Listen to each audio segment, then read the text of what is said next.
Is it pretty? No. It's just beautiful, wonderful internet radio. It's the Mike Sasson Show. You are listening to it on www.riversedgepgh.com on the River's Edge, which, again, we were part of. The greatest music festival in the history of the world, the Millvale Music Festival. My name is Mike Sasson. Over there is super producer Alex. We are going to be going over our experiences from this past weekend's Millvale Music Festival. Also, a belated or berated or whatever we talk about. Happy Mother's Day to all of the mothers out there, especially mine and Alex. So thank you very much. Actually, Alex's mother was at the Millvale Music Festival, so we'll be talking with Alex about that little situation there. Also, we're going to be talking about all of the behind-the-scenes stuff that the people don't want you to know, but we're going to tell you anyway. Plus, we're going to be doing bar thoughts and experiences. We're going to be doing great, that sucks, about cell phones. Also, we're going to be talking Fresh Eyes with Rusted Root and News and Notes, in which we discuss whether 2018 is going to be the year of the twink. Again, my name is Mike Sasson. You are listening on the River's Edge at www.riversedgepgh.com, or you're watching us live on Facebook Live, or after the fact on Facebook, or on YouTube, or you're listening on several of the podcasting formats on SoundCloud, Google Play, or iTunes, or you are listening live on the TuneIn Radio app throughout the planet Earth. Again, my name is Mike Sasson, and over there is the greatest producer in the history of internet radio, first ballot Internet Radio Hall of Famer. Currently, the Internet Radio Hall of Fame is outside of an Applebee's in Tucson, Arizona. That is Alex Clemens. How you doing, Alex? I'm doing great now. We're back up and running, so I'm happy. Now, you might be wondering, there's already been one question if we've switched nights. No, we didn't necessarily switch nights, but let's be honest. After the late night, let's be honest. After the shenanigans, the party that was the Millvale Music Festival, we were not going to be in any condition to do a show on Sunday. I mean, Alex literally, I think, went to sleep about an hour and a half ago. Like you got like a 10-minute nap, and now you're ready to rock because you were ready to go on Saturday. I did just take a nap before this, and I had some weird ass dreams. What like? I had this one dream where I bought a new house and I had 3 separate fridges. That wasn't like the weird parts, but that was good. That was good. It was good parts. There you go. But I mean, like we talked last week, that you eventually want to get a fridge, an old school fridge filled with Foodies. Hell yeah. That would be the baller lifestyle that we're all after. But again, thank you very much to everyone that took part in the Millvale Music Festival. It was a gigantic success, even though Mother Nature was not exactly helping us out. It was this past spring has really found a way to top winter in terms of weird weather. Because, like, the winter, it didn't end until about 2 weeks ago. And now it's, like, beautiful weather, and then 3 seconds later, just unbelievable thunderstorms. So I love it all. You love it all? I love it all. You would not want to live in a place where it was just sunny 72 every day. How boring is that shit? What would you talk about with people? Oh, another beautiful day. Yep. That's it. That's all anybody talks about. Hey, look at this day. It's not like you come up with anything new. It's not like... Yeah, I'm like, oh my God, it's raining today. And like, oh my God, did you get stuck in that storm earlier? Yeah, I did. Did you see that it like rained for like 5 seconds? And then like everything was fine after that? Did you see all these things? See, I think you actually want to have conversations. Me, I want to get rid of... Like, I would like just, hey, beautiful day, and then I just move on. Yeah, I'm a nice person who likes to talk to people, so... I like to talk to people. I just don't like small talk. I want large, big, juicy talk. Yeah, I do not like to have real conversations. That's with why people. I look forward to speaking with people that have an expertise in something. Yeah, it doesn't even matter. I don't care. Like, again, if it's music, if it's politics, if it's electrical engineering, if I know that someone has they are the top of their field in anything. It doesn't matter if they're the greatest laundry repairman in the history of the world, I will sit down with that person for 2 hours and talk about laundry repair, because then you learn something. See, I almost don't like people like that because they have so much like drive and passion. I'm like, this is exhausting. Well, I just feel like poop about myself. But you know what? I mean, like, you had a lot of drive and passion this past weekend for the Millvale Music Festival. I did have a lot of drive and passion. There you go. Yes. So it was a great weekend. Again, thank you to the Godfather, Brian Crawford, and everyone else who put together the Millvale Music Festival. Do you want to show some pictures from it? Let's show some pictures from it. Okay, give me a couple of seconds. Okay. Everyone told me I was looking good on stage. Who's everyone? Like one person commented on my story and said, "Oh, looking good on stage. Looking good, Alex." I had a few people comment on the fact that I looked good on stage. Now, I'll be honest, I've known you for about 4 years. It was the first time I've seen your legs.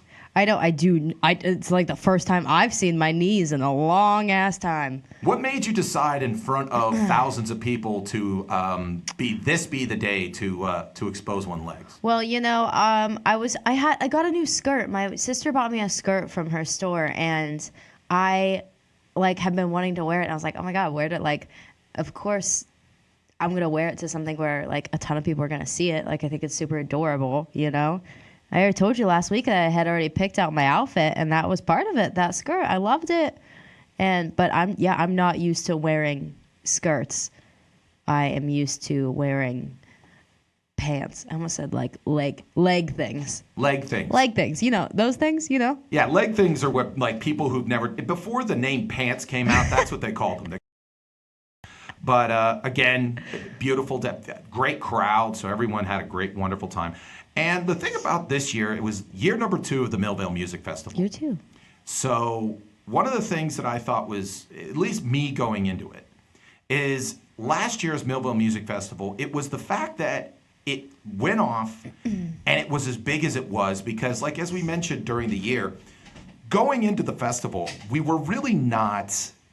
didn't have high expectations. Yeah, we were just kind of like, this seems cool, let's do it. Yeah, I mean, if it would have turned out that we would have been in a bar in like with 5 like 3 people, yeah, with 3 people would have listened to like someone playing an acoustic guitar, we'd have been like, oh, this is neat. This is fun, yeah. But year 1, we were outside at the main stage, and it was just like thousands of people coming in and out. We saw it was a great day, and there was unbelievable food and all that kind of stuff. So it was the initial shock of it being such a big event.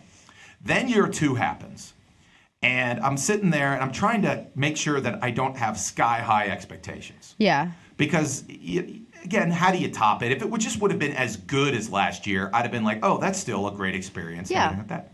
But then we got word that we were going to be at Mr. Small's Theater.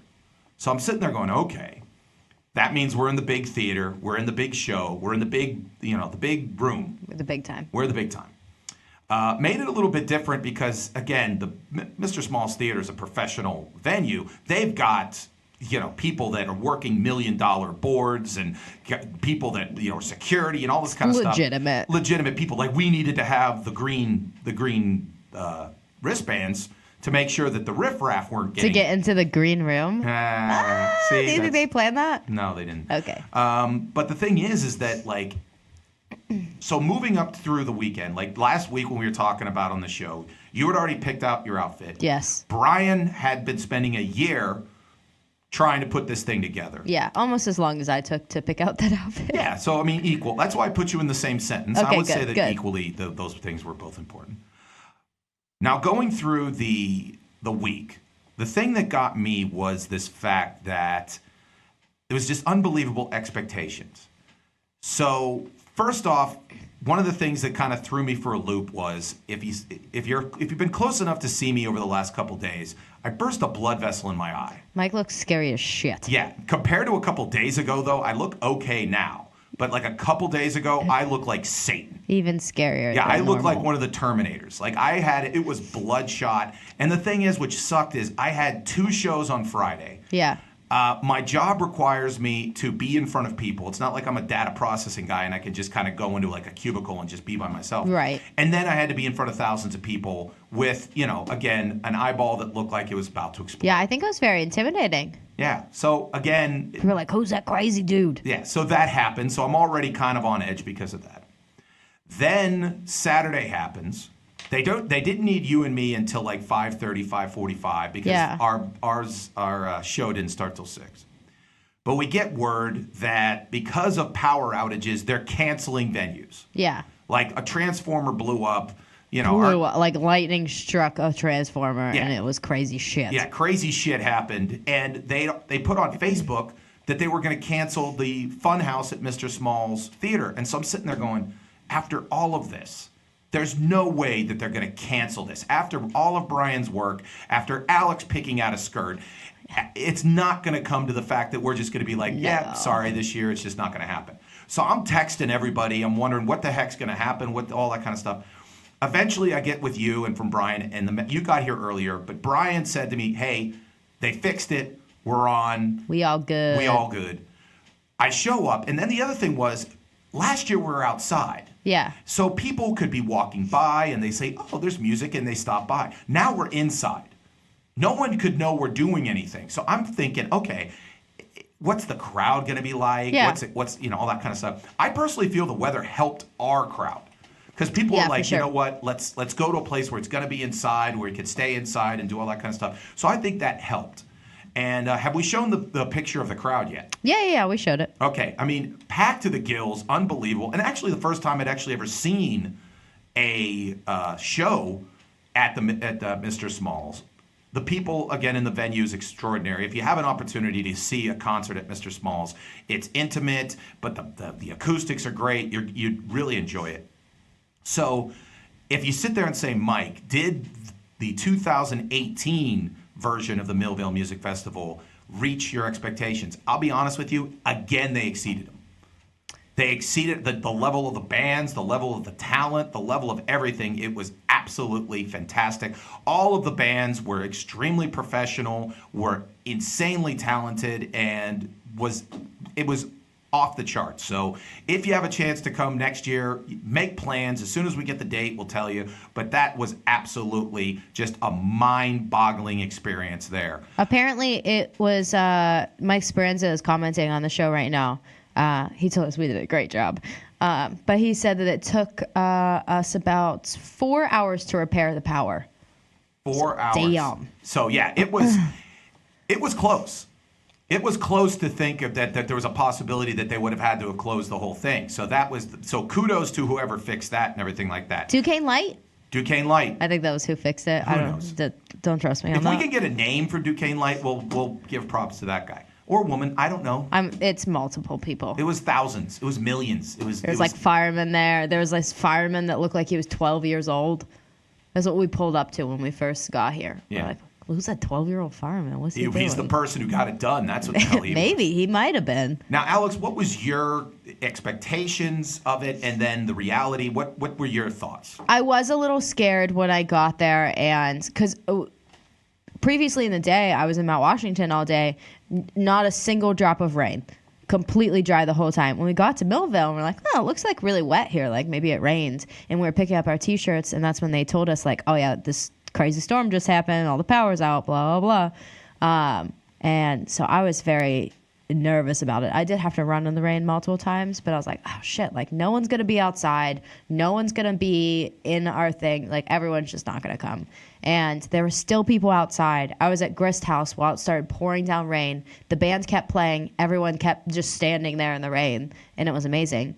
But I guess, like, our stage itself was really, really awesome. Everyone, like all the bands that played, were super nice and welcoming. And now, one thing about this year, and you haven't had a lot of experience with like backstage stuff. No. So what did you think about that? The whole vibe of I was so excited. I felt like that's what I kept telling people after the event. I was like, I felt so important.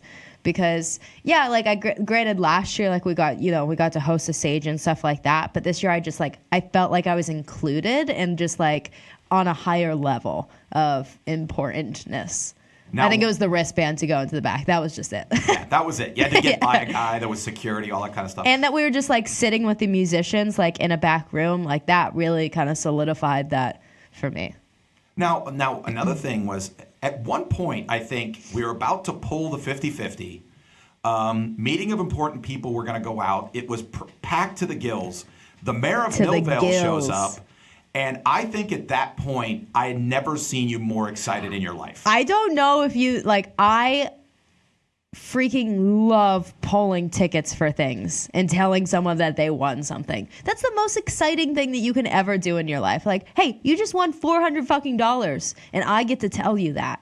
I get to read that ticket and pull it, and I get to choose that fate for someone. But like your level of excitement was just like you were legitimately jumping up and down. was. You were, and then I think I got you to a point of sensory overload. Yeah. Like you were just too excited. Like, Yeah, I think, and then the mayor was there. I was like, holy shit, like, yeah, this is the mayor. Yeah. The mayor. yeah, the mayor of Millvale. Yeah. There you cool go. dude. Cool I dude. think. I don't know. He didn't really say anything. He Yeah, seemed cool. Yeah, he seemed cool. He introduced him to you. It was Whatever. all good. Everyone let me pull the ticket, which, cool. Yeah, and it was awesome. It was amazing. And also, your family got to see it. Your family was up in the balcony. They did not get to see me pull that ticket, Uh-huh. which I really would have loved them to. But what was They'd be some like, of- Alex, I'm so proud of you for pulling a 50-50 ticket. But let me ask, okay, so that was the first time they'd actually seen you do something of this scale. What was their thought? What was afterwards? What did they say? Well, I texted my mom the next day to wish her a happy Mother's Day and thanked her, for coming to the show and everything like that. And she was like, oh, I'm so proud of you. Like, me and your dad would never be able to do something like that, like get up in front of that many people. Literally, when we were, Molly Alphabet was playing, and I was like, Mom, like, we should go down, because they're on the balcony. I was like, we should go down, like, downstairs and actually, like, be in the crowd and dance and stuff like that. She's like, I don't know. Like, I don't know if I've had enough beers for that. I was like, Mom. So I don't know where I got being able to be on stage from, but Well, one of the things is I actually asked you, I said, why don't we just have Molly just introduce herself to your mom? Because she was a huge fan. yeah, And you were like, no. she was obsessed. That would have freaked her out beyond. Well, I belief. don't know. I didn't know how she'd feel about it. Maybe like in a not so, like in a more one-on-one kind of atmosphere, not when like a million things are happening. And yeah, I think that she probably would have been more comfortable with it then, but I don't know. She's probably going to comment on the show and be like, Alex, I would have been comfortable with that. Now, another thing was your sister was with us the whole time. Yes, she was. And also your roommate Liam, who we made our Mike Sasson Show photographer. Yes, he's been going through the pictures. I just saw him going through all the pictures. So I was like, post those. So it's going to be pretty sweet there. Now, okay. Year 1 to year 2. Yeah. What was good? What was bad? All that kind of stuff. Is it like picking between two of your children type deal? No. So year 1, I think I loved the fact that we were outside and I kind of got to see more of everything else that was going on. It was like we were there all day. We were there from like 12 until like 10 or 11 at night. And we kind of got to see like everything that was happening around us and like all the people walking on the streets and stuff like that. So I definitely liked that a lot more. But I did like how kind of official we were being at Mr. Smalls and like being able to be on such a big stage and stuff like that. I think I really liked that too. Now, also your goal of the night, from last week, was to meet some tasty musicians. Tasty musicians. Now, did you succeed or fail in meeting a tasty musician? There was one person, I don't know if he's a musician, but one person that was there in the audience found me on Facebook. Ooh. And like messaged me on Facebook. And I did not technically meet a tasty musician unless he also plays music. But I met a cute bartender, so that's, There you go. and just succeeded there. That's all it's after. So, hey, again, if you were at the Millvale Music Festival and you want to, obviously meet Alex Gay, take your shot. Yeah, we didn't have we had a little bit older musicians on our stage this year than we did last year. Last year was a little bit like younger crowd. Yeah, and a lot of them came with girlfriends and already, like they had they were already set. I don't know why you're even dating anyone if you're a musician, right? Yeah, well, I mean, come on. It's like being an athlete. You got the wife, but then you got, the home and away Side schedule. pieces. Yeah. See, I think that was the thing. A couple of the bands were kind of like, they had entourages kind of deal. Yeah. And I think it was very similar in a sense that because they knew that, okay, it's Mr. Smalls, there's going to be a green room, they're going to get taken care of a little bit. So it was easier to probably get their people to show up for that as well. Yeah, absolutely. So- I would have showed up if I was there. Entourage. Yeah. Because there were just random like girlfriends just back in the green room. Just like chilling out, drinking water, you know? Yeah, just like, oh yeah. And like no one ever asked them like, who are you? But like we're just like, okay, they're just with the band. Which I don't know if I could ever be just like somebody that's like kind of just with the band type deal. I don't know. I could. That's like your life. Yeah, I mean, what? Like, you're not doing anything else. You're just with the band. Like you've talked about already that one of your goals in life is to be the dancing girl in Ballers. Oh, yeah. I forgot about that. Man, I should really write down my dreams. Yeah, dancing girl on Ballers and just be with the band. Yeah, just with the band. Hey, you know that girl, Alex? Yeah, she's with the band, right? So let me ask you a question. The queen of just with the band, would it be Yoko Ono? I would say no, because like the rest of the Beatles weren't too fond of her, right? Would you, if you were with the lead singer, would you make it your goal to make sure all the rest of the dudes in the band liked you? Absolutely. I wouldn't even want to be there if everyone didn't like me. I don't want to just like barge in like that, and especially like maybe break up their group. No, I'm not being one of those people. You're not going to be like, you know what, you're the talented one. I want to be like, maybe they're holding your back. The girl who's like, this is all of our best friends. Whenever anyone gets married, I am automatically a bridesmaid. That's what you want. Yes. You want to be a big time family. Yes. There you go. Big time family. If anyone wants me to be part of their band, just let me know. Now let me. Okay. I'm ready. There you go. Tasty musicians, go after Alex. Take your shot. Now. This is the $100 million question. Oh, shit. Improvements. Yes. What would you do? What do you think? Because Brian asked us this on Saturday night, and I've thought about it since then. I would not change much. No. Because like I was thinking about like I made part like maybe a little bit of suggestion of maybe get a headlining act or something like that was like could draw a crowd. But unless it really fit in terms of the local music scene and someone that people could discover, I think the star of the show should be A, the town of Millvale. Yes. And B, the local musicians. It shouldn't be someone that overshadows the whole thing. Yeah, I definitely agree because I think that's the biggest draw of it is that it is all local musicians. And you don't really have, like, there's no other, like, music festivals in Pittsburgh that have that. I think there are. They haven't asked us to host, which means they don't exist. But like all local musicians, you know, and that's something that draws that much of a crowd, like you said. Like there's really not festivals like that. Now I have to add one more thing, and I was just thinking about this. We were about to go on stage. Yeah. And interesting, I was the calm one, and you were the one that were trying to get me more excited. Were you sitting there looking at me wondering why I wasn't more excited? Yes. That was the whole night. I'm like, all right, Mike, come on. Don't kill my vibe. Let's go. Let's get pumped. Let's jump around. And you're just like, I just do it when I do it. Because, like... That was basically what you said. Well, as soon as I cross this line, game face is on. Yeah. That's not how I am. I have to be, like, pumped up. If I'm not smiling, at least, before I walk out onto a stage, dead. Just dead. But, I mean, like, do you understand? Like, pretty much every weekend I do perform. Yeah, I get that. It's just, you know, you don't have to perform with other people all the time. So you'd say my improvement would be more excited backstage. Yeah, just to make me happier. Okay.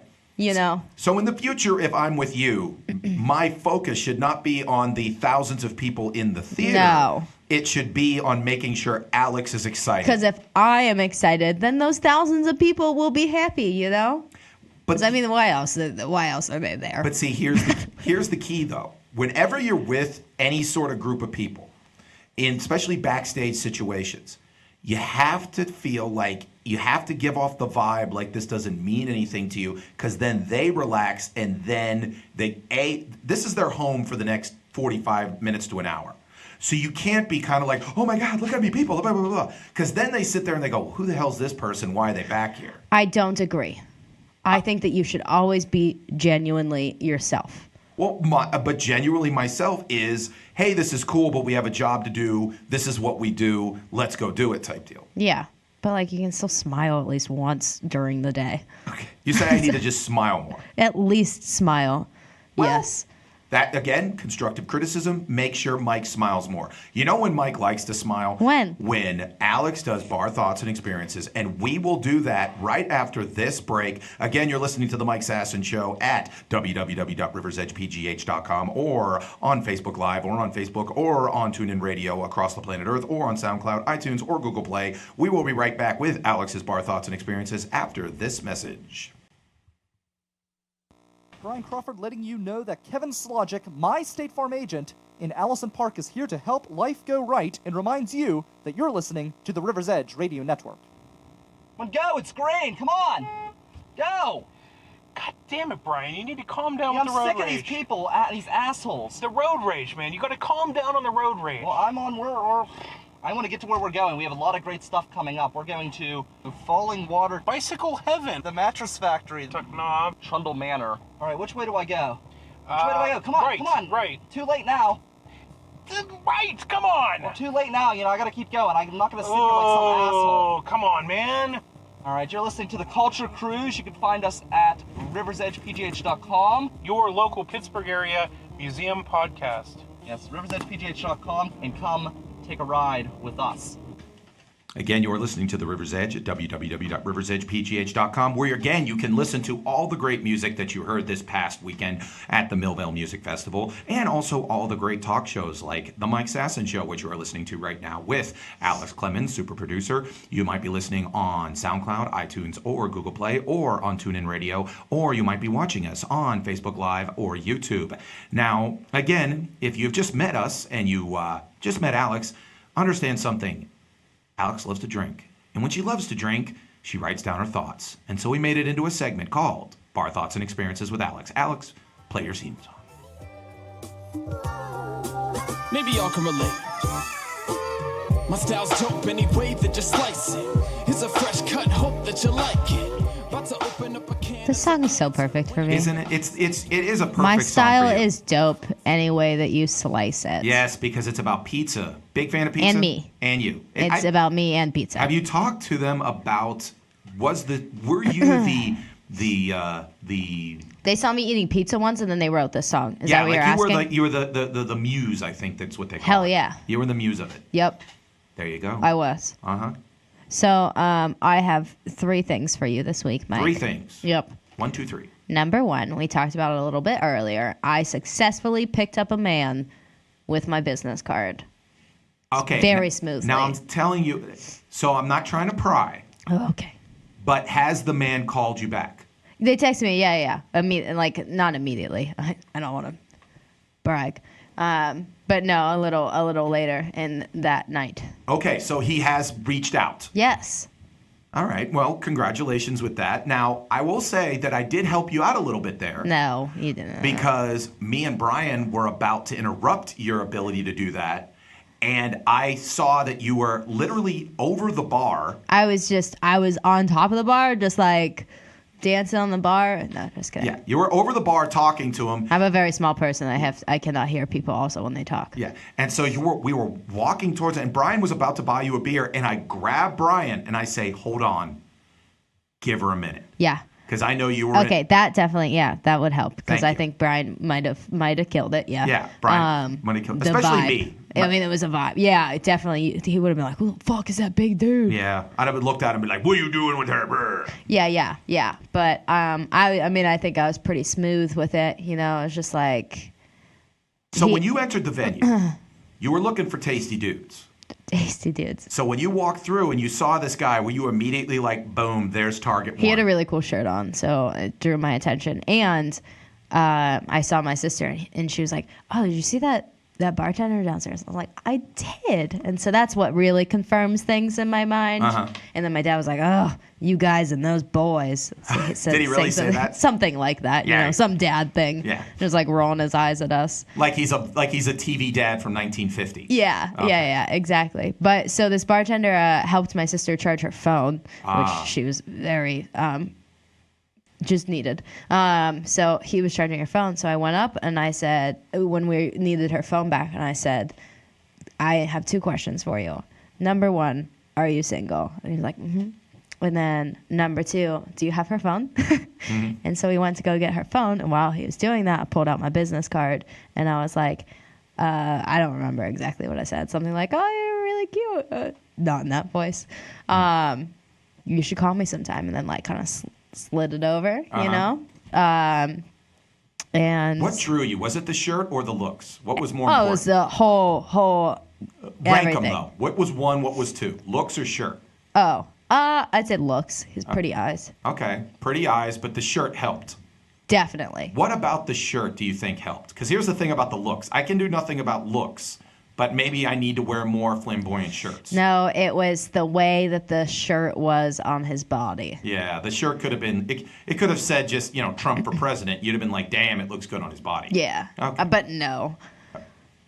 Let's be honest. But it was a cool shirt, too. Let's be honest. And he was like Yeah. wearing, I just liked his whole style. He's wearing suspenders, just, it really upped his everything. His everything. There you go. I hope that he watches this show. I hope he watches this show as well because we need viewers. But number two.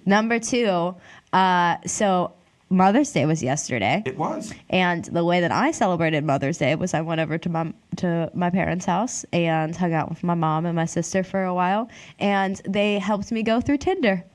Your mom helped you go through Tinder. I was like, Mom, do you want to see how this works? Because when I first brought it up to her that I was on it, she had a lot of questions about it. So I was like, why don't I show you how it works, and hopefully we don't come across any penis pictures. And dude, are you allowed to just post pictures of your dick? I don't know. Like, I've seen pictures where it's definitely pretty close to there, but I don't think I've seen I would any. assume there'd be like how Instagram has like Instagram cops. Yeah. There has to be like Tinder cops. I don't know, but like, why? Because, you don't want to swipe and just like, dick. It might help. Really? What if that's it? You just saw a penis and you're like, that's a damn good penis, but it's attached to an ugly person. See, I think that should maybe be like someone's third photo, Like, really good photo of The face. your face. Second photo is full body. Okay. Third photo is your dick. At least the third. And then the fourth one, I don't know, like you climbing a mountain. Climbing a mountain. Naked? I feel like that would be difficult. Well, what if he could do it? Then, yeah. There you go. Definitely. So she helped me, and Was her taste a little bit different than yours? yeah, absolutely. Her and my sister's taste is very different from mine, and they were getting very annoyed with me. Why? How are their taste different from you? They like just more put together people. You're just like eyes. You're like hair. They were like, see, this person looks like they have a future.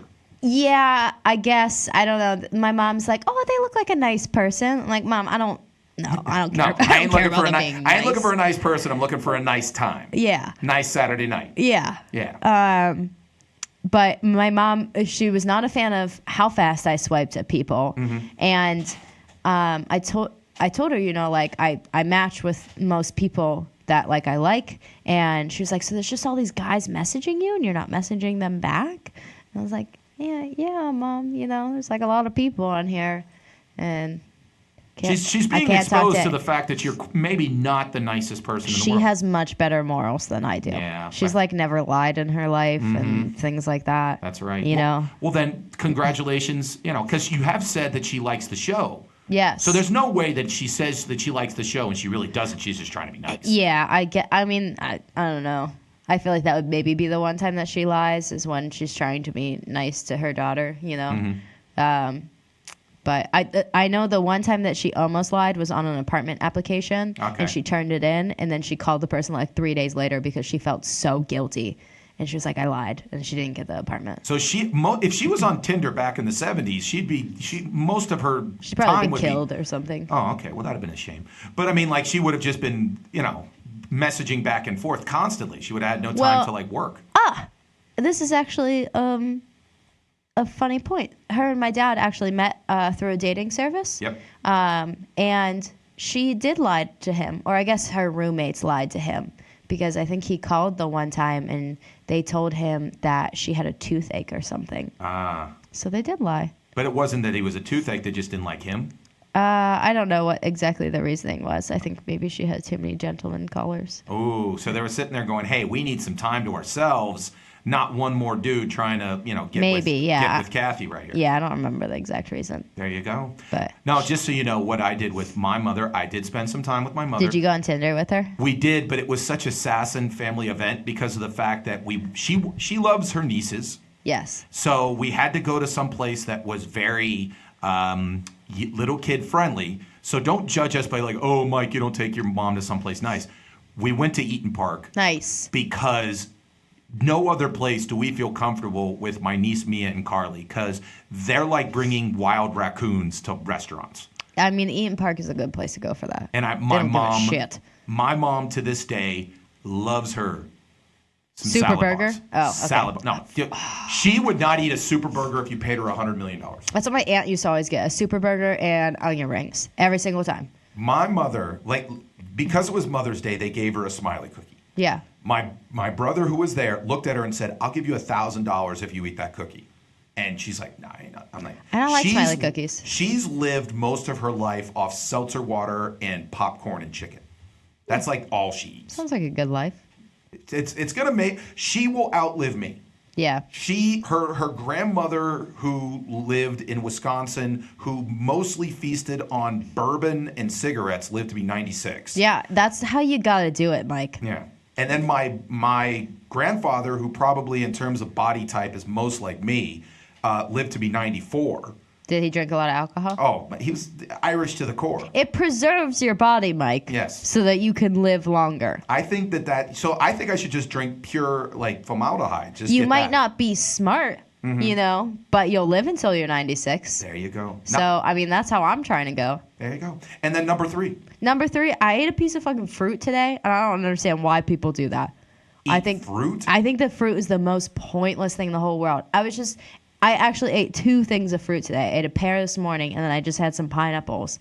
And it just makes me hungry. Like, what is the point of this? Why would I eat something that makes me more hungry than I was before I ate it?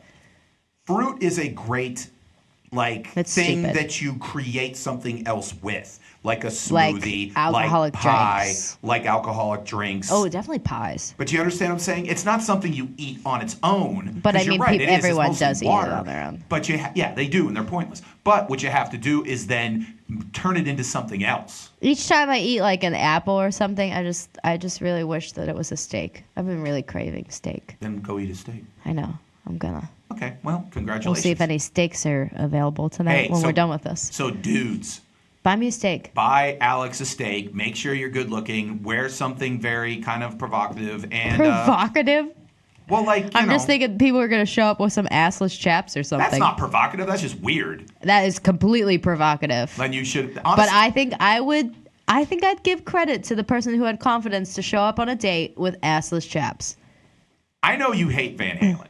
But one of the things that I always respect about Van Halen, especially David Lee Roth, is his level of not give a fuck. Yeah. He headlined the US Festival in 1983.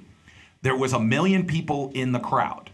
He walks out for the last 2 songs with assless chaps and just like a hanky covering his butthole, and that's all he wore. Damn it, I should have wore that on Saturday. Yeah. What was I thinking? A skirt? Yeah, what were you thinking? Yeah, thank you, Mother Superior. Anyways, thank you very much for your bar thoughts and experience, Alex. Now, it is my segment. It's called Great. That sucks. Play my song.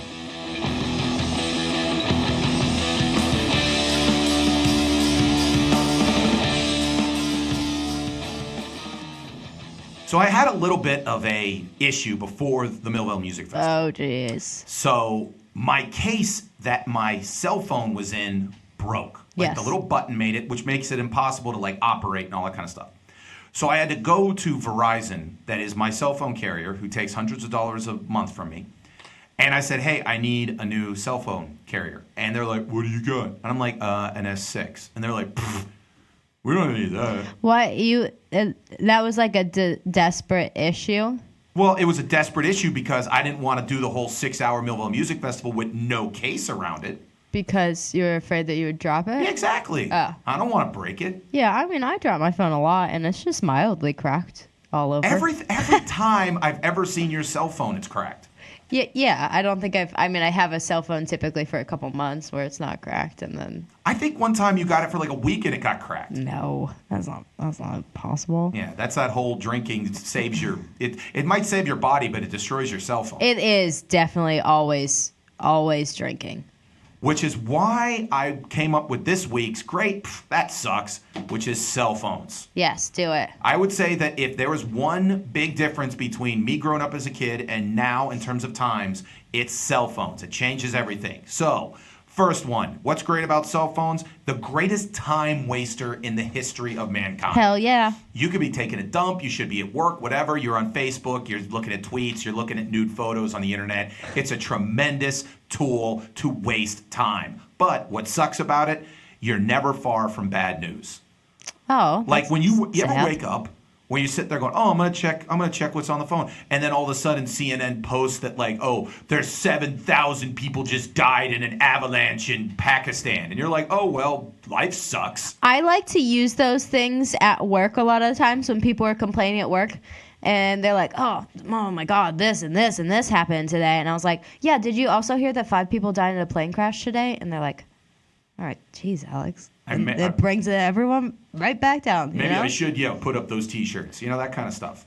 Yeah. So there you go. Yeah, it helps. Yeah. Motivation. Yeah, but it kind of sucks that you're never far from horrible news. Yeah, I agree. Number 2 thing that's great about cell phones, I made a list of 10 things that it automatically has replaced. It's replaced your phone, your computer, your clock, your calculator, your camera, your TV, your newspaper, your date book, your thermometer, your GPS, and your radio. Your date book.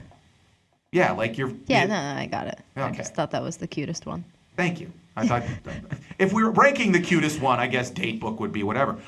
But the negative part about it is you're never not home. Like back when I was younger, I'm going to sound like, milk was 10 cents. There was this concept of Mike's not home. Mike can't be reached. Like even during my early days of work after college, there was still this concept of, I guess I can't get a hold of Mike. Yeah. Now with cell phones, people expect it that if they message you, you message them back within 10 minutes or you are being a rude son of a bitch. Yeah. And that kind of sucks that, like, I remember when I was a kid, you'd call your friend, you'd be like, oh, it's just continuing to ring. I guess Jim isn't home, and you'd move on with your life. Now you text Jim. If Jim doesn't text back, you feel terrible about yourself. Yeah. Which, again, sucks. Number 3 thing that's great about cell phones is you really never are then without all of those things that you mentioned. Yeah. Like, it's very difficult to then go, oh, I need a calculator. Oh, I need a camera. No, your camera's right there. You're never without it. Like This past weekend, we took so many pictures with our cell phones at the Millvale Music Festival, all that other kind of stuff.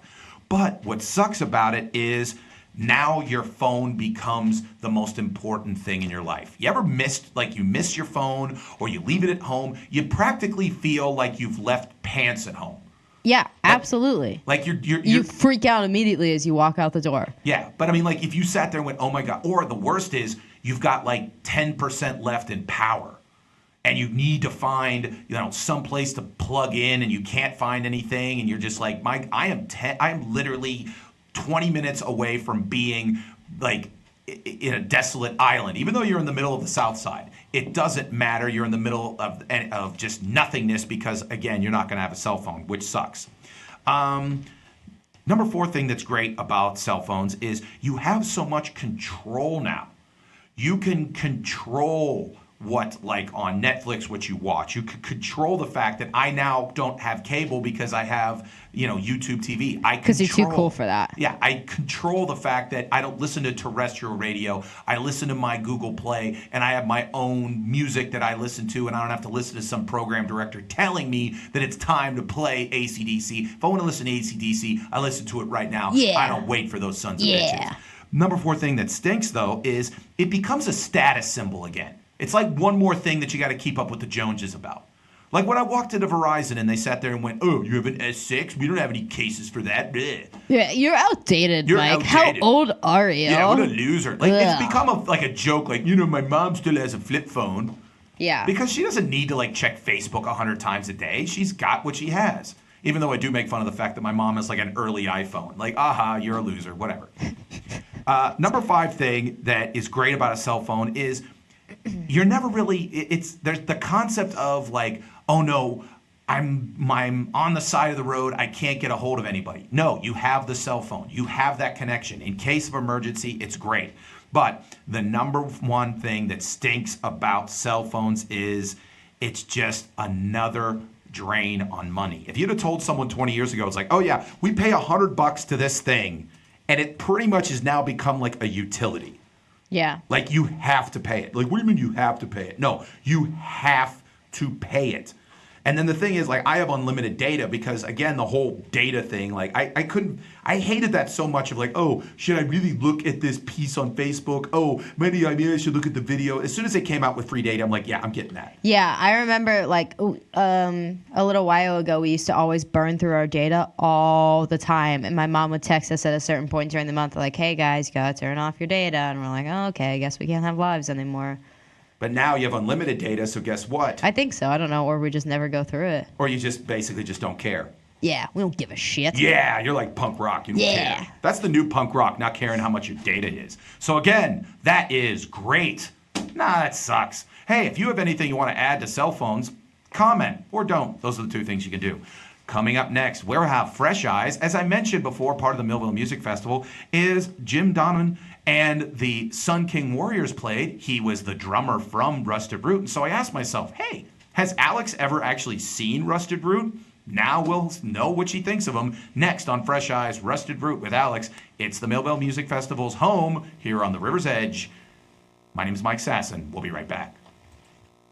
The Double L Bar, Grant Avenue, Millvale, Pennsylvania, reminding you that you're listening to the River's Edge Radio Network. It is pretty cool. It's the Mike Sasson Show on the River's Edge. You're listening live at www.riversedgepgh.com, or you're watching on Facebook Live or on YouTube, or you're listening on the TuneIn Radio app, or you're listening on one of the many podcast formats, Google Play, iTunes, or SoundCloud. Thank you very much for listening. Thank you very much for the support as everyone goes there. Now, as I mentioned before, one of the band that closed out the Millvale Music Festival at Mr. Small's was Jim Donovan and the Sun King Warriors. They completely crushed. I loved it. It was just, we were literally like 2 feet away from them when they were playing. And it was such an intense experience to be close to that much percussion and that much level of talent. It really was just like a moment of just like, wow. It was really intense. And the audience was like bumping. Yeah, they were bumping. So that was a great show. But one of the things that got me was he was the drummer from Rusted Root. Yeah. Now, when I mentioned that to you, you had heard of Rusted Root. Yeah, I know Rusted Root. Yes. Okay, you'd heard of them. Had you ever seen them perform or their video or anything like that? I've seen the video that you had me watch. Okay, so again, this is Fresh Eyes, something you've seen before. Now, how much did you know about Rusted Root? I guess not that much. I mean, I pretty much only know their one song, so. Their one song? Yeah. Okay, which is why we did Fresh Eyes with Rusted Root, play your theme song. I like how you call it mine because you hate this song so much. I cannot describe how much I hate this song. There's no love like a country girl with money.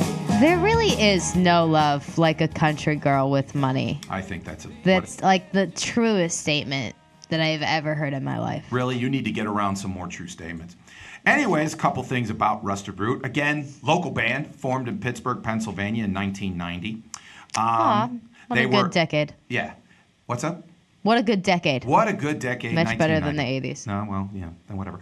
The band achieved fame in 1994, so only 4 years later. It's only a year after I was born. There you go. When they had platinum-selling album When I Woke, which included the hit single Send Me On My Way. The song has been featured prominent in many films and commercials. Rusted Root has sold more than 3 million albums. Now, I'll be honest with you. Again, I remember when these guys, they were like, when I was in high school, they were like the up-and-coming like band. Like, it was cool. Like, them and the Clarks were like the 2 local bands that were kind of like... I love the Clarks. Like, at that time when they were coming up. I did not realize that they had sold 3 million albums. I had not realized they were that big. Like, I knew Send Me On My Way was like a very big song, but like, who doesn't know that song, though? Well, the thing that gets me now is the fact that it was played, I think, even like a year ago on like a national car rental commercial. So it was like during the Super Bowl they played that song. Yeah, but I mean, is there anyone who doesn't know that song? Are there people who exist? I mean, like besides people who are younger than like me, are there people who exist that don't know that song? If they are alive, they should probably not be. I believe that there's a good amount of people that have heard the song but don't know where it's from, because it's one of those songs that people just hear the beginning, kind of guitar and everything like that, and they just go, "Oh, I know that song." They might not even know it's Rusted Root. Yeah. Like one of the proud moments of when I was at the University of Connecticut in the late '90s was, at least in about maybe 1 out of every 5 dorm rooms, especially if the people were kind of more hippie people, like they had the picture of the Dead. They had the picture, like there was different types of dorm rooms. You had the people that had the Scarface. You had the people that had the Jack Daniels in the window. That would be me. Yeah. Then you had the picture of Scarface in your No, the Jack Daniels. Okay. Obviously. But the thing is that then you had the people that had kind of like the Pink Floyd, The Wall, and all that kind of stuff. And then they would always have a picture of the Rusted Root poster. Yeah. And I'd always be like, they're from Pittsburgh. And that was always weird because people never figured out that a band like that would be from Pittsburgh. I never knew that until we started here. And so we started recording here. So I never knew that. You knew that Rusted Root was a band. You just didn't know that they were from this area. Yeah, I did not know that. No one had ever told me that. I just knew that I loved that song. Now, in terms of when you see the video first off, seeing the video again, it is very 90s. I fucking love that video. It's very 90s. You'd have to admit it's very kind of like the way they dress. And right. This whole segment so far has taught me that I completely hate the 80s. Okay. And I really love like the 90s and like the transformation that thank God happened from the 80s. What was the transformation in your mind? Just much better everything. People stopped being crazy, freakish people with crazy outfits and going over the top and everything and just being more themselves, Mm-hmm. Now, that was my response to that. Mm-hmm. Anyways. It's totally true. True. Okay, but what were some other thoughts watching? I mean, like, if you've never seen the video, they're out in, like, the desert or whatever, and they're just dancing, and they're playing percussions, and they're singing. And then there's, like, a Native American he's doing, and there's, like, a kid and all this kind of stuff. If you close your eyes while you're listening to this song, isn't this exactly what you would picture? Like this whole music video of them like just like dancing outside, like that's exactly what I picture in my mind when I think about this song. Mm-hmm. But the 90s videos were always big on like art school weird cutaways to something that meant nothing. It's so good. Like that little kid going through the door. They're like, yes. But it literally, like there's so many, like I remember Alice in Chains. I think I've had you watch that a couple weeks ago. We really didn't talk about it. But that was the king of the video to where like they would have like a picture of a snake going through a field. Yeah. And it meant nothing. Yeah. But it was just there. Yeah. And I think that's really where like this video was kind of very 90s to me, is that the 90s really were big on, like Oliver Stone was big on that. Yeah. Like in Natural Born Killers, there would just be like a cutaway to like a TV being thrown into the Grand Canyon with a baby attached. Yeah. Like it didn't mean anything and you'd be like, what does that mean? And it turns out it's just somebody just being weird. Yeah, I feel like it's basically like in this video, to me, it's like, okay, what I picture when I'm just listening to the song is, everyone like dancing out in a field and stuff like that, and like everyone like having a good old time. And then like if I was on like a lot of drugs and listened to this song, that would probably be like the other half of the video. Mm-hmm. The weird parts of it. Like, oh, okay, someone was just like on a lot of drugs and then listened to the song and this is what they thought of. But they also wanted to put some normal stuff in there too. Now, let me ask you a question. During that time, during the 90s, there was kind of like I don't think you're a rock chick. A rock chick. But I do believe that you would be like the Fish and the Dave Matthews and the Rusted Root. I don't even say Dave Matthews. I hate him. But that's the funny thing, that every time I feel like Rusted Root was a band that at the time was very similar in terms of the type of following. Yeah. But Rusted Root stayed kind of more of the, the conscientious hippie type deal, whereas Dave Matthews went and when it became a big touring act is when the cargo shorts wearing douchebags really started to like him. The reason that I don't like Dave Matthews for the most part is my sister used to go to the concerts all the time. And I remember her senior year, she used to drive me to school all the time. And for a good 3 months straight before she went to the concert, that is all we listened to. For 3 months, anytime we were in her car, was the Dave Matthews CD, same CD, over and over again. I was like, I'm going to shoot myself in the face. Not a huge fan. Not a huge fan. And that made me Have you ever seen them less live? of a fan. No, I haven't. So I guess that might change my view. Mm-hmm. I know that they're I definitely give them credit for being extremely talented musicians. I'm not a fan of anything that they do. So let me ask you a question. If someone your age had never seen or heard Rusted Root, would Yeah. you sit there and be like, yo, you got to listen to these guys. These guys fly. Oh, absolutely. They're definitely my kind of music. I just feel like it's very chill, but also you want to dance to it. See, I don't think It's the that same Rusted two Root things. is very chill. It's very active. Like you That's listen the to thing, but it's a certain mindset to where you're it's very chill, but you're ready to dance, you're ready to go, Do you know what I mean? I hear you. Kind of combines the two.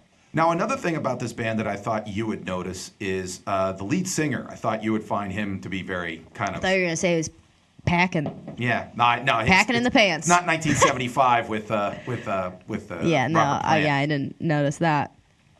You didn't notice that he was decent looking. Oh no, I mean he's not really my type, but yeah. Really, I thought he would be right down your kind of alley. No. Not so much. Not so much. Yeah, I don't know. He's just he's good looking. Yeah, you wouldn't slip the business card to him. Probably not. No. Oh, okay. I mean, depending. Yeah. It might be different if I saw him performing and be like, oh, okay. Well, now he's an old man, so who cares? Yeah. Well, Yeah. doesn't deter me. There you go. Nothing deters Alex. When I was looking at Tinder yesterday, we did come across a couple 45, 50-year-old men. Have you raised the level? Oh yeah, I raised it to the very top, which I think is 55. Damn. Yeah. So you might got some G-dills. No. The people who are old are terrible. Just the weirdest dudes. Because what 55-year-old man is yeah, I'm going to go on Tinder unless they're a creepy dude. I'm being honest with you. That's one of the reasons why I'm not jumping into the Tinder thing. Because if I could just imagine the type of there's weird 41-year-old dude. Yeah. So who knows? Oh my But God. Everyone pay attention. Mike just said his age on the show, which he never does. I say it all the time. No, you don't. I say it all the time. Yeah, I do. You always skirt around actually saying it out I loud. say it constantly. And you don't tell anyone when your birthday is and things like that. I tell people when my birthday. I just don't put it on my Facebook. No, when my you don't birthday tell is. anyone. I tell people I don't put it on my I Facebook. find out 6 days later. You're oh, my I birthday was told last you week. my birthday. I put it in your phone once. No, you didn't. Yeah, I did. That's such a lie. It's not a lie. That is bullshit. I've told you when my birthday is, and I've told people how old I am consistently. That's lies. That I'm looking back through all the shows. literally watch all the shows. You will see that I have consistently brought up how old I am. Mike's lying. How often do you bring up how old you are? A lot. I you just don't. told people the year I was born. What year was that? 93. I just told you. No one does math. What? You have to say I'm 24 years old. I am 20. I was just going to say I'm 23. I forgot. Someone asked me the other day. Someone came into my store and was asking me stupid old sports questions, and I knew them surprisingly. Mm-hmm. And they're like, "Oh, how old are you?" I was like, I really don't remember." Just full disclosure, Alex has experienced several concussions in her life. So I'm anything about to be 25. 20. Yeah, I know. Big 2-5. big things happening. Big things popping. Big things popping. That's her rep Little video. things by the way. stopping. There you go. That was Fresh Eyes. So thank you very much, Alex, for watching a video. So congratulations. It was difficult. I know. Anyways, so next week I'm definitely getting you something totally 80s. Anyways, so next is news and notes from the world of gossip, news, all sorts of good stuff. So play the song. It all starts now. Again, it's news and notes. This is stuff that just fell through the cracks, and I think that our audience really wants to know it. Like, for instance, I checked Twitter today, and in the New York Times, not like some sort of weird, like Huffington Post or whatever, the New York Times announced that 2018 is the year of the twink. What? Is the New York Times like? Are they struggling with coming up with news right now? Yeah, there's not enough news in the world. That slow news day. Yeah, slow news day. They have to come up with the 2018. Now, if you don't know what a twink is, according to the New York Times, now here's the thing they were talking about it. It's now moved on. It's not just like a gay thing. Like for years, it was a gay, like that was a gay kind of like subset. It was essentially a guy who looked very young, not very muscular, no hair, 24 years old, but could look like the guy's 12. It was a kind of a subset. But now they're even saying women, and in terms of like fashion and all this kind of stuff, if you want to get work as like a high fashion model, the look that they want is the twink look. I thought this was all like changing, and then they're just saying the opposite of it.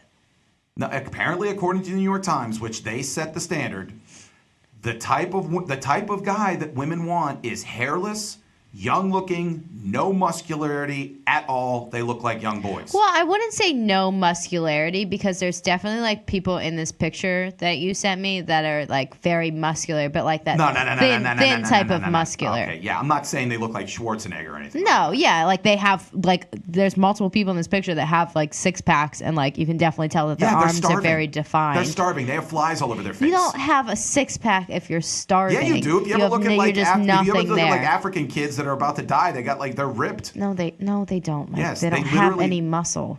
But you can see it. Because they're starving. Yes, I mean, that's not how six packs work.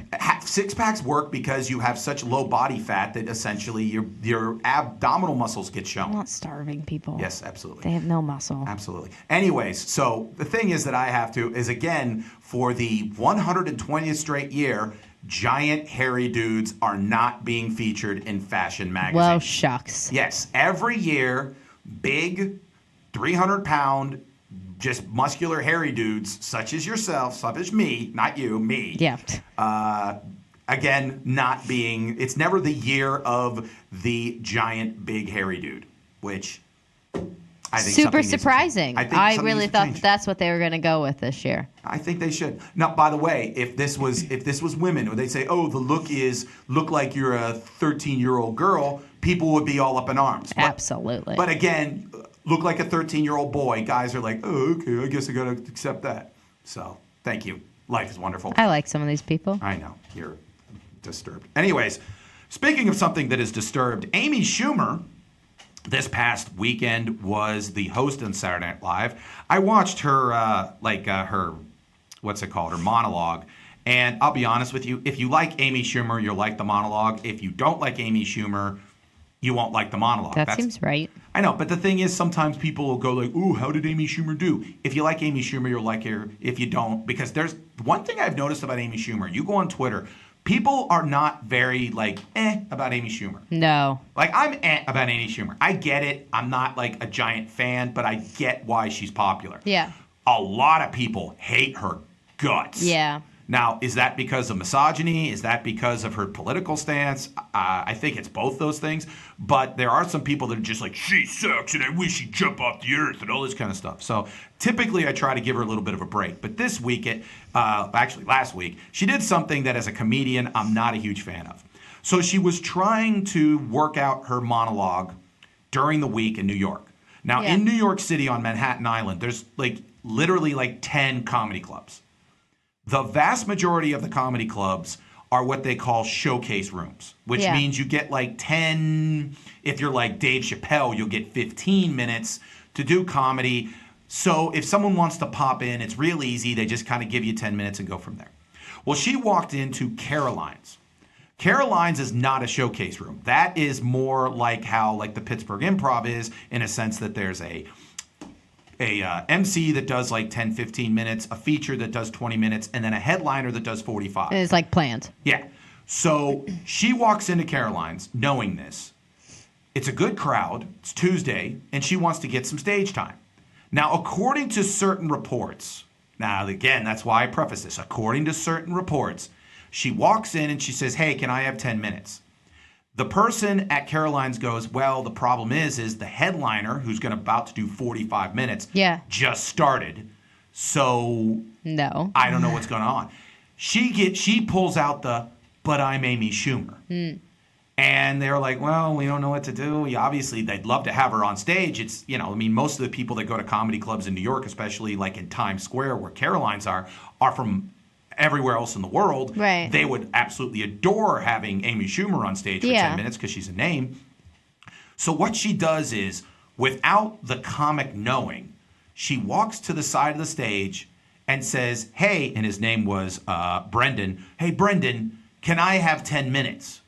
Now, again, they see it's Amy Schumer. Yeah. He's in a terrible position. What's he supposed to say? No. No, yeah. So he sits there and goes, go ahead, thanks, yeah, whatever. And she goes up on stage and everybody does 10 minutes. So there's this big debate about, like, I actually messaged a bunch of comedian friends about mine, about what does she think what happened? And actually, I messaged my sister out in Los Angeles, Mary, who does some stand-up, and her reaction was, yeah, it's kind of a dick move, but it's not even close to the weirdest story that I've ever heard about a headliner trying to get stage time at a comedy club. Yeah. So here's my point. Was it a kind of a bad move? Yeah. It was very disrespectful of him. Yeah. This is his opportunity to be a headliner.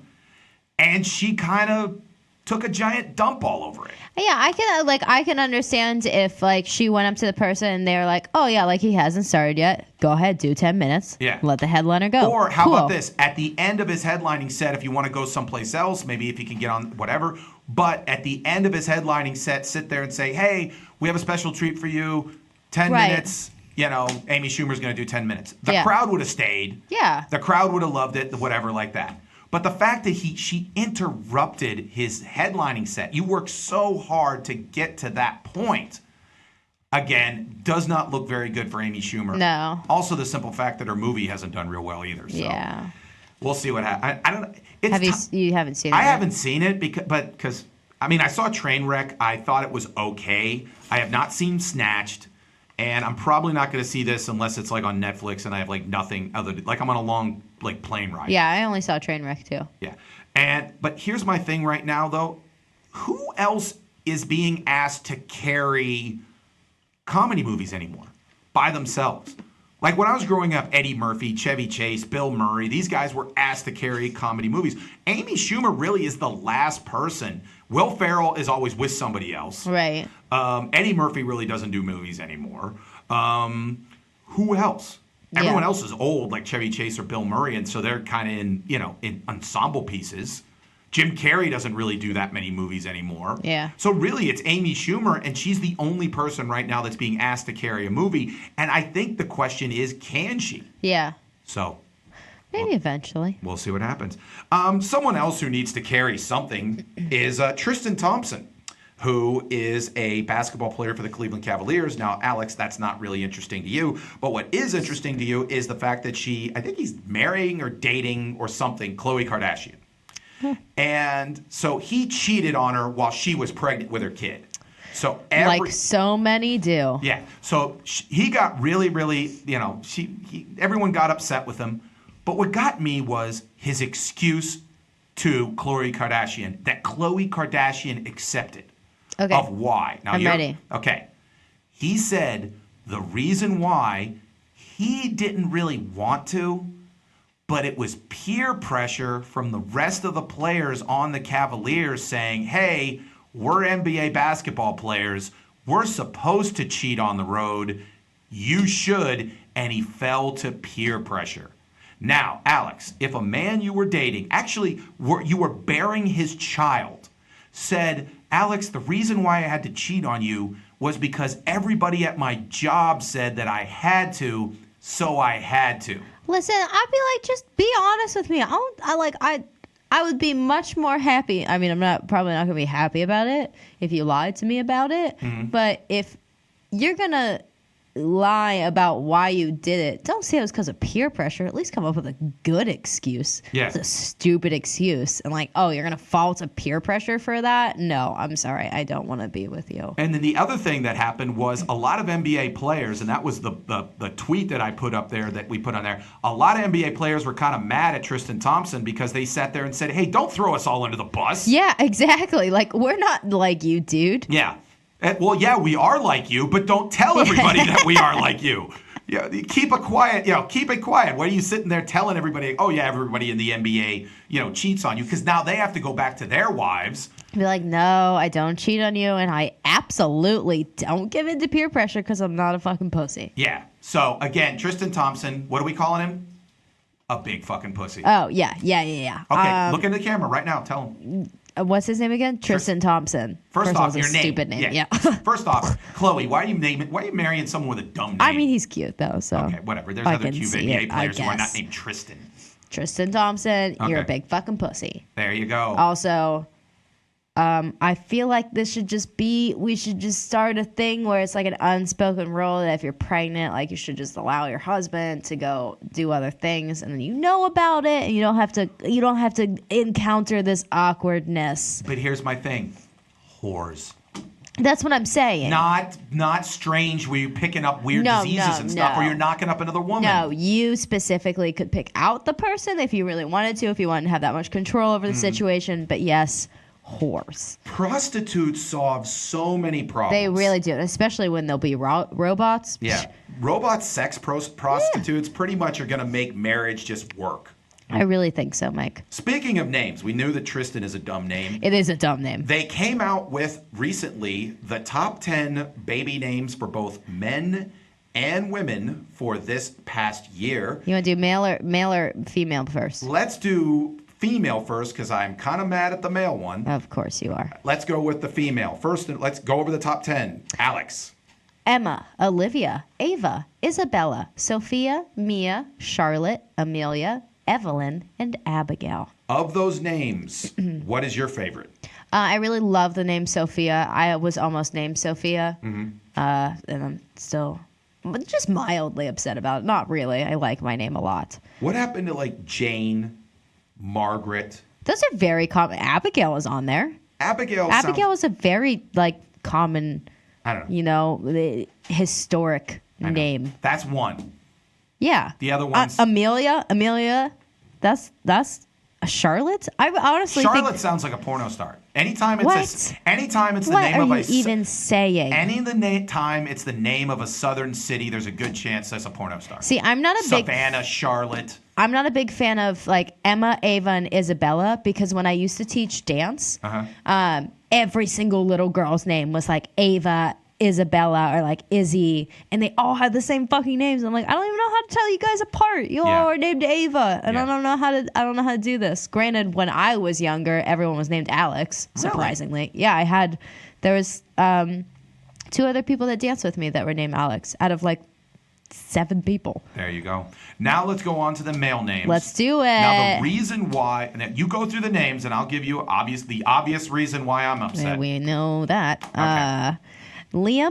Okay, let's slow it down. Liam. I'm okay with Liam. Great name. We love people named Liam. There you go. Noah. Terrible name. William, which also has Liam in it. Yeah, but it's Bill. That's Bill. I like Bill. Bill's a good name. Whatever. Yeah. James. Jimmy. I like Jimmy. Everyone has a good old Uncle Jim. There you go. Logan. Logan's a terrible name. I like that name. Logan reminds me of that YouTube guy who was picking up dead bodies and stuff. Oh, well, meet some other good Logans. Okay. And there's no what's short for Logan? Low? Why does it need to be short? Well, for everyone else has a good it's Jimmy and Bobby. What about Liam? Lee. Nothing. No. Lee. What about Noah? That's why I didn't like Noah. Okay. Benjamin. Benny. Mason. That's another terrible name. Elijah.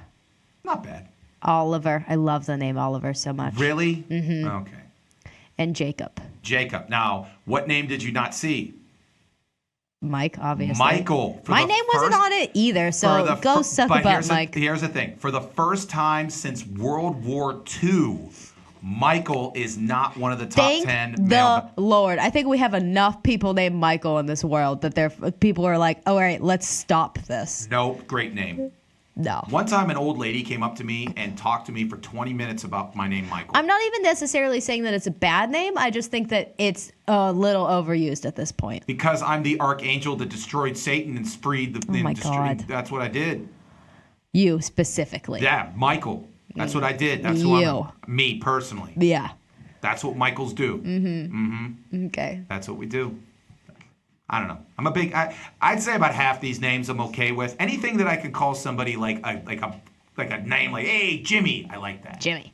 Matt. Hey Jimmy. Hey Joey, what's up? That's I like. I can ask Joey for a light. I can ask Tony to fight somebody because he talked crap on my sister. See, I actually like it for the opposite reason. Mm-hmm. Like I like people who have shorter nicknames because it's easier for me to yell at them. Okay. Like I don't like people who don't have full names. It's like I can't be like, oh, Michael, whatever, Like I can't do that with people who only have a short name. Unless I use their middle name, but typically it doesn't work. It's not the same feeling as when you use someone's full name. Now, Thomas Brady, who is the quarterback of the New England Patriots, you might know him as Tom, gotten a little bit of people were kind of making fun of the fact that he was going with his wife Giselle to the Met Gala, and look at the outfit that he had to wear. Looking fly as fuck. You think he looked good? I actually I hate his face, so that doesn't help. But I actually really like his outfit. I think if it was on someone else's body, it would be really good. Describe it to people who are listening right now. He's wearing this black suit and it has this ornate gold detail on the collar of it. He's wearing a turtleneck, which you might be able to. I feel like you should probably change that part of it. That would be the one thing that I would change to just a black button down. Mm-hmm. But I like the suit coat a lot. People were roasting him all week about what he looked like. It's so mean because I feel like it's just because they don't expect, football players to have any kind of style or be over the top like that. Well, first off, it was revealed that he had nothing to do with it. I'm sure, yeah. His wife more or less made him wear it. That makes sense. Because it matched her dress, because her dress was gold and it was the gold trim. But his ex-teammate Drew Bledsoe said he looked like a guy who parked cars at a Vegas casino. I can see that. I think his hair really plays into that. He has his hair very, very parted and gelled back. I think that plays into it. The other people said he looked like a Bond villain. Yes. Like he should be petting a hairless cat trying to get a nuclear weapon and kill James Bond. Because of his turtleneck. Yeah. What would you have worn? What would I have worn if I was Tom Brady? Yeah, what would you have I would have just changed out the turtleneck for a button-down shirt and maybe had his hair look a little less douchey. A little less I don't think Tom Brady can ever not look douchey. Yeah. I mean, he does have a pretty douchey looking face. Yeah. I'm sorry, Tom Brady. Yeah. By the way, he's born with that face. Can't do anything born with that about face, but he doesn't have to again look like he's an Austin Powers character. Also, moving on, this was one of the most ridiculous stories that I've heard in a while. And I pretty much only watch and listen to ridiculous stories. Toss. Halo Top ice cream. Yeah. Is being sued by a Brooklyn man. Oh my God, for who what? Claims that their packaging was misleading and that he did not know that it was diet ice cream. How the fuck do you look at this packaging and not know that? Because that is literally the biggest thing on the packaging is how many calories it is. But I don't know what calories are. I'm a complete fucking moron. If someone is telling you straight up, very large letters, what kind of calories on the front of something, they're not going to tell you that there's 1,000,000 calories in something. No one's going to advertise that. They're not going to on Twix, they're not going to put 500 calories in this one Twix bar. No one's going to advertise that. By the way, so they're suing the company saying they're misleading their people because apparently someone bought the ice cream and then tasted it and said, hey, wait a minute, this isn't as creamy as I remember ice cream, and then found out it was diet, which, by the way, we've all done that. We've all bought something, we didn't necessarily know it was diet. We took one bite, found out it was crap, and then threw it away. Yeah, didn't sue people over it. Yeah, these people sued them because they're scumbags. Now, one of the things that they sat there and said is because of the fact that Halo Top used the color yellow. He said that yellow is supposed to indicate, creaminess and milk and all this.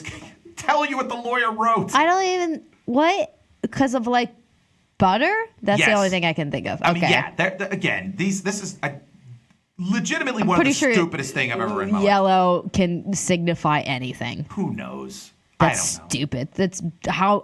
I bet this dude's super large too. I bet he's 6,000 pounds. He was just upset. He was crying. He's like, I'm not getting enough calories in my ice cream. This is crap. I don't. This is stupid. I almost want but to go. It does really make me want some of this ice cream. I do. I was about to say that. Every time I go there, like they have such good packaging Yeah. that every single time I go to the store, I'm like, oh, that looks so tasty. See, that might be part of his point, is said they should maybe not do as good a job in terms of the packaging. Yeah, but then no one will want it. That's the point. But like it honestly, but when I look at it, I'm like, oh, that looks so tasty, and it's not as many calories. Like I'm not going to do such a disservice to my body. You would admit that if you drink like a diet soda, you understand it's not going to taste the same as regular soda. Yes, it tastes like shit. Yeah. But this I don't think tastes like shit. I've never actually had it. I'm gonna go try it. Yeah, we should go try it and talk about it next week. Or let's just go now. Let's just leave. Okay. Next thing, good news for TV viewers. Brooklyn Nine-Nine, which was canceled for yes. one day, got picked up by NBC, and also my mortal enemy, Kevin James, his shitty TV show, Kevin Can Wait, has been serious? canceled. Oh, okay. I thought you were going to say it's been picked up too. I was like, fuck that. It better not be. That shows. Full disclosure, I wasn't a huge fan of King of Queens, but I got it. Yeah. It was a typical CBS middle-of-the-road show with the hot wife that Kevin James couldn't get. I get it, whatever. When they came out with Kevin Can Wait, I watched the first episode because I'm figuring there's no way they could just basically repeat and make King of Queens 2. Nope, they did it. They exactly did that. Less accents though, right? Yeah, but I mean, they had like D-level comics from New York who would like be, hey, Vinny from Queens, and he'd be, and all this kind of crap. And I'm just like, this is the most unfunny thing I've ever seen in my life. Almost as bad as Man with a Plan, which is the other show that's on CBS, which got picked up. Matt LeBlanc, I think basically because he's good looking, got to keep his show. Yeah, good for him. Plus, also, it's based in Pittsburgh. Yeah, definitely Brooklyn Nine-Nine is way better than Kevin Can Wait. Yes. Like 6 godzillion%. But here's the other thing. Brooklyn Nine-Nine only got a 13-episode pickup. I know, but whatever we can get, Yeah, really. better. I just finished all of the seasons of it like a month or so ago, so I was very upset when I saw that. Brooklyn Nine-Nine is one of the few network television shows that I say is worth watching. Isn't it cool though that because people complain so much, they I some think picked that's it great. up? Absolutely, it's great. Also, It's amazing what's great what we is- can change. Absolutely, and no one has voted for Kevin Can Wait to get back on the air. Exactly. These are the last two stories. Huge news today. What? The Supreme Court essentially said that states can now offer sports gambling at their casinos, Oh. which is huge. By a vote of 6-3, the state of New Jersey, Chris Christie, wanted to, because they wanted to make they're getting crushed by the Connecticut and the Pennsylvania casinos, Atlantic City. So he wanted to start sports betting. And they were like, no, there's a law that was put in 1992 that says the only place we can have legal sports betting is Nevada. So he said, that's crap. We want to have it. They took it all the way to the Supreme Court. The NFL, the NBA, Major League Baseball, the NHL, and the NCAA fought it because they're scumbags. And now, by a 6-3 vote, states can have sports gambling. And I'm telling you, by the middle of the next decade, you will be able to go into the Rivers Casino and bet on a college football game. This is scary, I feel. Why scary? I don't know. I feel like it could be dangerous for the players. Why is it dangerous? Much for the more players? people gambling on sports. I would kill. More interest, more money, big time. People could kill someone. That's a people kill people. Yeah. I want money for roads, for school. I care about Like, people. Alex. I'm betting on this team. Let's just kill someone on the other team. Well, let's not do that. Let's just gamble and have fun with it. Yeah, Mike, people take things to extremes. Well, they shouldn't. Anyways, I think it's great news. That weed being legal, all those kind of great things. Build new roads, build new schools, all good stuff. Final story for the day. There was a story about Will Smith. I thought this was very inspiring, and I wanted to share it with my audience. I did not know this about Will Smith, but you heard of his song, Parents Don't Understand. Mm-hmm. Okay. I did not know that after that, Will Smith, who always has this kind of reputation of being very reserved and very smart, acted like a complete moron after that and did really stupid things and lost all his money from that. Oh. So, the story picks up, and it was really cool how he sat there. He lost all his money. His second album, after Parents Don't Understand, he said, the first one went platinum, the second one went plastic. Yeah. I'm destitute.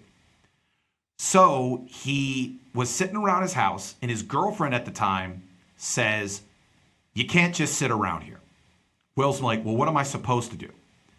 The girlfriend says, "Well, you got to go where people are doing something." He goes, "Well, what is that?" And he goes, "I can't go anywhere. What should I do?" He goes, "Go hang around the Arsenio Hall show." Yeah. And she says, "I just can't go around and just hang out at the just go hang out at the Arsenio Hall show." So he does it because he has nothing else to do. He has no money. He has no anything. He says the worst thing in the world is to be famous and broke. Yeah. Because people are like coming up to you, asking you to sign something where you're on the bus. Yeah. So he goes to the Arsenio Hall show, and he meets this record executive from Warner Brothers that had this idea for a TV show. Because he had this life where he started off in Watts section of Los Angeles and had an uncle that lived in Beverly Hills, and he moved from Watts to Beverly Hills, and he wrote a story about it. And he sat there and he goes, "I'd like you to meet Quincy Jones. He is doing this with me. Let's do it." And he sits there and goes, "Again, I've not got anything better to do, whatever." So he goes to this party, and Quincy Jones, who's the guy behind Thriller, the guy behind, he's one of the biggest, the guy knows Sinatra, Michael Jackson, everything, is at this party, and literally every cool person in the world is at this party. Yeah. So Will Smith's just kind of bobbing around and all this kind of stuff. So eventually the guy with Warner Brothers goes up to Quincy Jones and sits there and says, "Hey, I don't know if you've met Will Smith." And he goes, "What's your name again?" And he goes, "Will Smith." He goes, "No, your rap name." And he goes, "The Fresh Prince." And he goes, "That's what we'll call it." Will says, "We'll call it the Fresh Prince." And he's like, "Okay, call what?" He goes, "The TV show you're going to be in." And he goes, "I'm not going to be in what TV show?" He goes, "Here's the deal. I need you to audition because Brandon Tartikoff, the head of NBC, is at this party." And he's like, what script?" And he hands him an old script that they had for a sitcom that never got off that was supposed to be with Morris Day and The Time. Yeah. Okay, the people from Purple Rain. And he goes, "Read this, figure it out. I'm going to set up the living room to where it's an audience. We're all going to sit there and we're all going to watch you. Oh my and Brandon God. Tartikoff is going to be there." And Will Smith is like going, I'll read it, but let's do it tomorrow. Let's do it a week from now, whatever. Like, give me time. And he sits there and goes, "Okay, we'll do it a week from now. And you know what's going to happen? Brandon Tartikoff's going to cancel because something's going to come up. Yeah. And then we're going to do it a month from now, and something else is going to come up. And it's going to get passed, or you could take 10 minutes, read the script, go out in that room, kill it, and change your life forever." Yeah. And so he's like, I guess I gotta do it. "I guess I got to do this." Got no other choice now. Yeah. So he's sitting there at the kitchen table reading this. And again, Quincy Jones has like people who work for him that could like remake his living room in like 2 seconds. Like he moves all the chairs around, all the couches, all this kind of stuff. He walks in and everybody's sitting there like in an amphitheater, and he does 2 scenes from this TV show that never got made. Everyone claps at the end of it. And Quincy Jones, who admittedly Will Smith said has had a couple bottles of wine, points at Brandon Tartikoff and says, "Do you like it?" And Brandon goes, "Yeah, I like it." He goes, "Then let's do a TV show." And Brandon goes, "Wait, we need to..." He goes, No. "Do you like it?" And he goes, "Yeah, I like it." He goes, "Do you like him?" He goes, "Yeah, I like him a lot." He goes, "Then we're doing a TV show." And he points at Brandon Tartikoff's lawyer, who happens to be at the party too. He goes, "You and my lawyer figure something out. Let's do it tonight." And Will Smith's like, "Wait, what's going on?" And he goes up to Will Smith. He goes, "Do you have a lawyer?" And he goes, "No, I'm broke." And he points at another guy. He goes, "You're Will Smith's lawyer. Figure out, negotiate, figure this whole thing out." They take him out to this limousine outside in the driveway. All the lawyers are sitting in the back of this limousine drawing up papers. One of them's being Will Smith's lawyer. One of them's with NBC. One of them's with Quincy Jones. They're all figuring this out. Yeah. Quincy Jones is going up to him every like 5 minutes and knocking on the window. He goes, "Don't do paralysis by analysis. Just do the damn thing." Blah, blah, blah. And Will Smith's like, "Dude, I just showed up for this party just because like I had nothing better to do." Yeah. Whatever. And at that moment, he signs it. 2.5 months later, they shoot the pilot to The Fresh Prince of Bel-Air, and it takes off. What do you think that he said to his girlfriend at the time? Nothing happened, and he left her for Jada Pinkett Smith. So to me, I think here were the lessons that I learned from that story. Number one, always be prepared because you never know when your moment is. When your life is going to change. You never know. It's not something that's like, okay, this Tuesday your life is going to change. You don't know. Like in comedy, I always hate it when people throw away sets. You don't know who's in the audience. Right. You don't know. I mean, like, granted, it's on open mic. I hate to always bring them up, but Van Halen got signed because they were doing a concert for a friend in like a club for free. Yeah. Like it was and the head of Warner Brothers Records was there and signed him on the spot. You never know. It was a free show, but they crushed it and they got signed. Second was the story of go where people are doing something. Yeah. Don't just sit in your room. Don't just sit in whatever. Go where people are doing something. And then the other thing is, if you meet Quincy Jones, do what he says. Just go. Just go with it. Just do it. Just do what he says. And don't be afraid, that you're going to be in front of everybody. Just go out there and be yourself and go kill it. That was news and notes. Now, finally, we will read all of the comments that you had today with Comment Your Ass Off. Here's the theme song. Say hello to the world. Say hello to the villain that's been you out. We have a... You need water? No, I'm good. Okay. It won't help. It's just a little tickle there. Let's see who we got here. Sam commented and asked if he missed anything since we had some technical difficulties. He didn't at all. We're still amazing and still here. He said the background looks familiar, probably because we use it every week. Yep. David said, hey. David was a cool guy because if it's the David from the band, I was interviewing. I was going up to some of the bands, and I was going up to David Vitullo, and I came up to him. I go, hey, what should I mention? And his bass player sits there and goes, you should mention Dave. Yeah. And so did you see at the end of when I sat there and I said, hey, give it up for the Temple Blue Band and give it up for Dave? Yeah. That's why I did that. Okay, that makes sense. Yeah. You remember when I did that? Yeah. No, you don't. I don't know. Yeah, you were high. Sure. Yeah. Sam said, what does the low number at the top left corner mean? I'm pretty sure that's our viewers. So thanks, Sam. Nah. Making us feel great about ourselves. Thanks, Sam. Mike Speranza told us that we did a great job, and thank you so much. And he said, I guess the transformer that blew was a block away from Smalls. David said that they literally loaded into a pitch black theater on Saturday when the power went out. So they were not stopping the show for anything. Well, kudos again to everyone that made that happen. It was an amazing event. Absolutely.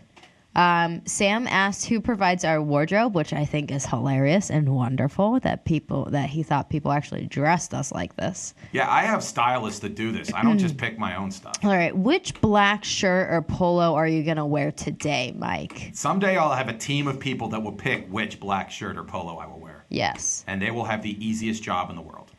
Seneca said, don't be a coward, Mike. Get on Tinder. There you go. Thank you, Seneca. Preach. Yeah, preach. Liam says that regarding the baby names, since his name was number one I like on Liam. male baby names, he said, I was here first, and my parents actually specifically chose Liam to avoid nicknames so that he didn't have a shorter version of his name. Same with his brothers, Zane and Dylan. They specifically picked it like that. Dylan, I don't, You could say Dill, I guess. Like Dill Pickles. My favorite name in the whole world. You ever get your pickle and you don't really know which type you had, so you eat and you're like, hey, this is the type of pickle I wanted on my hamburger, and you're sad. Like bread and butter pickles? Something like that. Blech. Yeah. I love pickles. Yeah. That's what I'm going to name my kid, Dill Pickle. There you go. And Taco. And Taco. Cute names. All right. We also got a thumbs up at some point. Good deal. Yeah, we did it. We had a show. We had a show. Thank you very much to everyone. Again, thank you to everyone involved with the Millvale Music Theater and the Millvale Music Festival. That thing that happened. Again, we'll be back next week doing more crazy, zany stuff. Keep listening. Keep watching. Keep listening to The River's Edge at www.riversedgepgh.com. It's all beautiful. It's all together. It's community. My name's Mike Sasson. That's Alex. Say hi to us on the street. Tell us we're good because we need it. Anyways, see you later. Bye. Story about someone else.